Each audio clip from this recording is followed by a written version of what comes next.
Why do we have to take care of our father? It is your job as the poor couple to take care of the elderly, so why don't you all stick with each other? With these words, my sister forced us to take care of our father. I'm sorry for all the trouble I have caused you two. I didn't tell you, but the truth is... My father, sick and frail, told us the shocking truth as he lay in bed. My name is Kevin. I'm 27 years old and I work in a factory. I've been married to my wife, Jane, for exactly 1 year. We are newlyweds and we are very close and happy. Jen and I met through a friend. I think you both would be a good match. So, my friend, Jane, and I met up. I was immediately attracted to her. She is kind, has a cute little face that scrunches up when she smiles, and we're on the same wavelength when we talk. She was also attracted to me. I like your voice and your energy, and I feel very comfortable with you. I don't feel like I've met anyone like you before. I was very happy to hear her say that, and I felt like I've always known her. We started seeing each other right away and started dating. We had a really good chemistry and just enjoyed being together, so we decided to get married very quickly.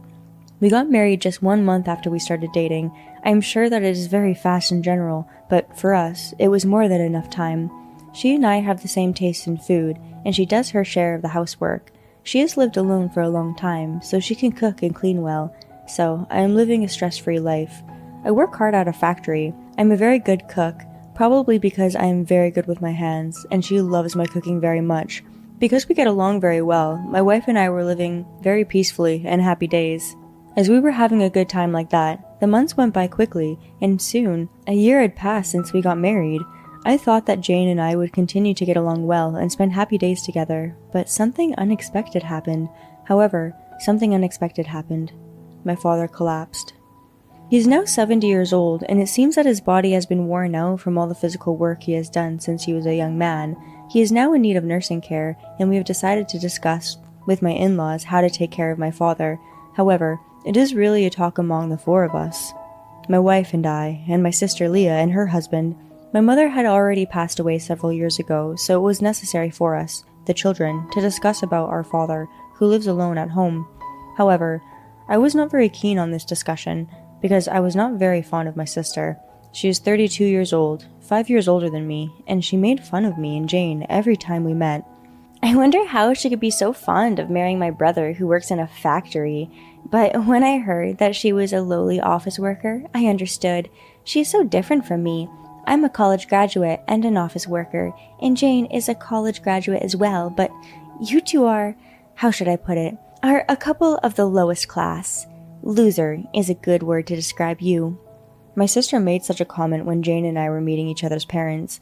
At that time, both Jane and I were absolutely stunned. My parents looked at my sister with wide eyes. If my father had not immediately yelled at her, the atmosphere would have been quite terrible, so neither Jane nor I wanted to talk to my sister. But we knew we had to have a proper discussion about my father, so we contacted my sister. The only time we could decide what to do as a family was now, when my father was in the hospital. When we called my sister and her husband, saying that we had something important to discuss with them, they came over to us with a very troublesome look on their faces. The moment they arrived, Matt swore at us, saying, "We don't have time for this, so don't bother calling." I knew that if I reacted to him, I would lose, so I let it pass and got right down to business. I think you know that our father has fallen ill and that he will need care in the future, so now we need to discuss who will take care of Dad from now on. My sister looked at me with wide eyes and said, "Why do we have to take care of him? We don't want to. We don't want to live with an old, dying man every day." I couldn't believe my ears. He's her father too, and now that our mother was gone, he was our only parent. How could she call him an old, dying, old man? "Leah, you can't talk like that. Our dad took great care of us, right?" "It's only natural for parents to do that. A parent who doesn't care about his or her children is a scumbag." If you just listen to the words, they sound powerful and righteous, but Leah was just really ungrateful. It is your job as the poor couple to take care of the elderly. It's just fine for you to stay with each other. You are all living a low life. You are living a life of obscurity, and Dad is an old man who is just going to die. You have nothing to worry about but each other, so why don't you get to know each other better by complaining about all kinds of things? With these words, my sister forced us to take care of our father. "That's enough. We will take care of him. We can't leave it to you." "We won't do it, even if you leave it to us. We don't have time to deal with that old man. Caring for him is a job for poor people like you who have time to do it. I hope you finally understand the difference in our positions." As usual, she is still a very bad person. She is very concerned about her educational background and title, and she is very harsh to those who have a lower status than her.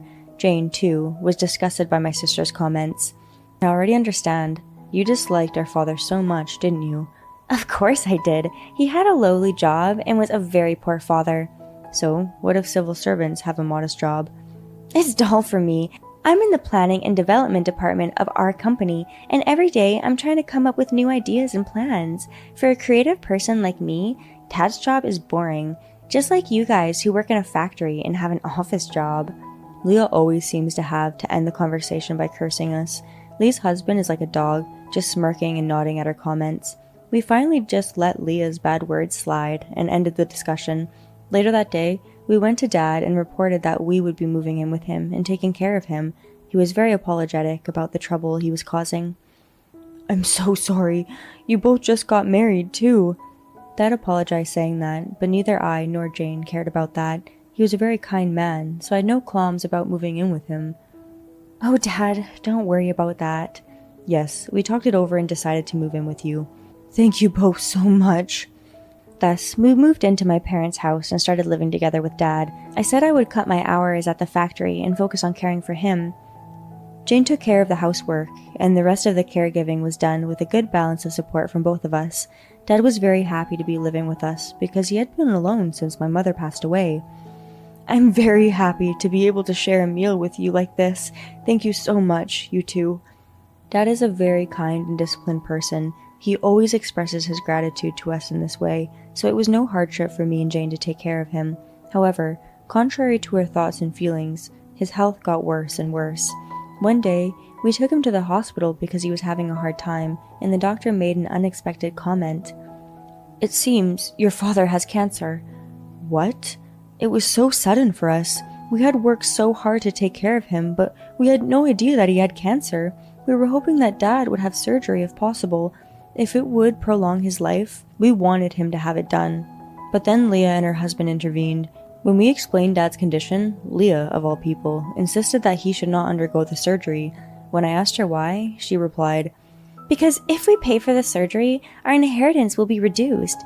He's old and dying anyway, so there's no reason to waste money." This was the last straw for both Jane and me. "That's enough. That's a very strange thing for you to say. Are you still a human being? You're a money-grubbing and self-serving person. I'm sure Dad and Mom must have been very embarrassed to have you as their daughter." When I said that, Leah's face turned red and she got angry. "What kind of uneducated person like you are talking to me like that? They must have been so proud to have a child as talented as me. It is you who should be ashamed of yourself. Why don't you at least flatter Dad and make him like you for the last time?" "That's enough. I guess there is nothing I can say to you." Our discussions with Leah and her husband always end up like this, so we decided to stop the discussion and decided that we would discuss with Dad and decide everything about the future. When I informed him about our discussion with Leah and her husband, he sighed deeply. "She always used to think she was better than everyone else by belittling them. I've tried to warn her about that many times, but I guess she hasn't changed. I know that this is a reflection of her lack of self-confidence, but she has to live with it herself, and no matter how much people tell her, it won't reach her ears." Dad's words made my heart and Jane's heart ache. He had been thinking about Leah and treating her with love, but why had she become so twisted? After that, Dad was hospitalized, but Leah and her husband did not come to visit him at all. Jane and I went to the hospital every day to check on him and to enjoy casual conversation, but day by day, he became weaker and weaker. I wanted nothing to do with Leah, but she was very important to Dad, so I would give her updates each time I saw her. However, Leah never responded to me, and she never came to visit after that. Then, Dad's health finally reached its limit, and he had very little time left to live. Jane and I realized that his end was near. Then one day, Dad said he wanted to talk to us. Jane and I sat down in our chairs and looked at him. "I'm sorry about all the trouble you two have been going through. I didn't tell you, but the truth is..." Dad, sick and weak, lay in bed and told us the shocking truth. "Oh my God, is that true? Please accept this as my thanks to both of you." We were very surprised. At first, we were reluctant to accept it, but Dad insisted, so we decided to accept it. Later, when we went to visit him, we were talking with him in his hospital room as usual when Leah and her husband came in looking flustered. "Hey, what's this inheritance stuff about? How much will you give us?" Leah and her husband were not shy about coming to us when they heard we were talking about their inheritance. Jane and I were both inwardly dismayed that they had never come to visit Dad before, but this was our plan too. Dad explained the inheritance to Leah. "There's only about $5 million of my assets in that family home." When Gerald said that, Leah said, "We get the $5 million and those two get the house, right?" Leah said before Gerald could finish. "They lived in that shabby house, didn't they? They should inherit it and live in it." Leah again made a condescending remark to us. Then Dad said, "I see. Well then, it can't be helped.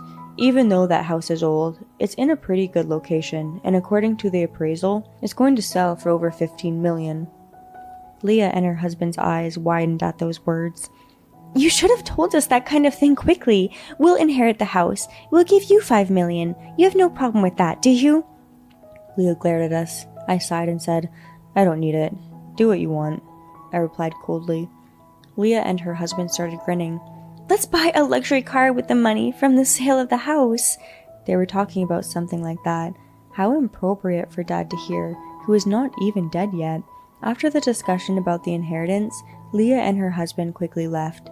Dad looked a little sad to see Leah's money grubbing and her lack of concern for him.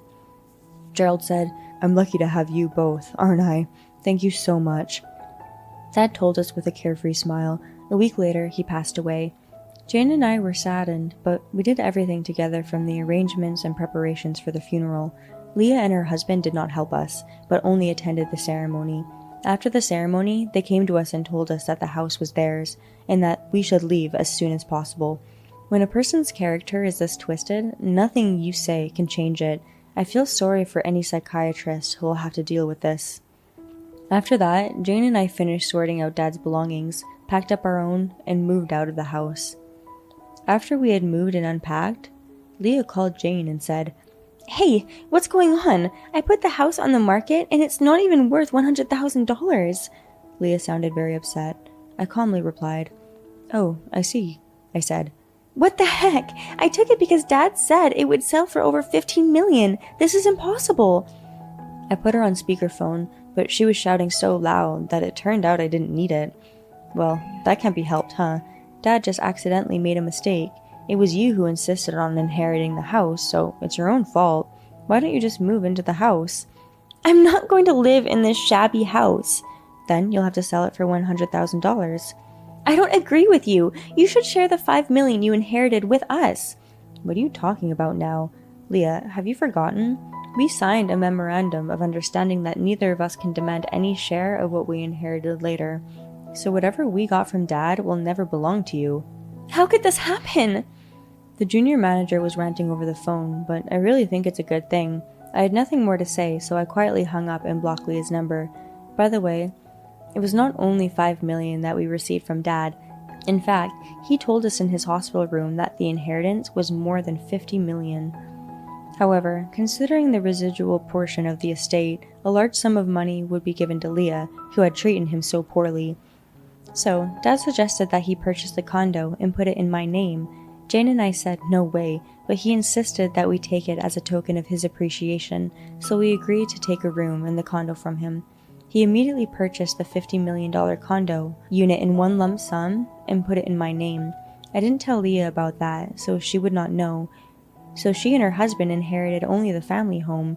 They probably still think we are unfortunate poor people, but we are now living in a much more comfortable space than Leah and her husband will live in.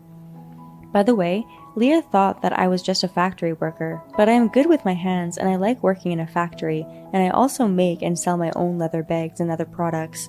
Recently, I have been making more money than Leah and her husband because my sales are much better, but we are not going to tell Leah and her husband about this. It doesn't make any sense for us to one-up them like that. Rather, we have decided to stop having anything to do with Leah and her husband and concentrate on our married life. We feel much happier that way. Today, we are going to spend another pleasant day thinking about each other.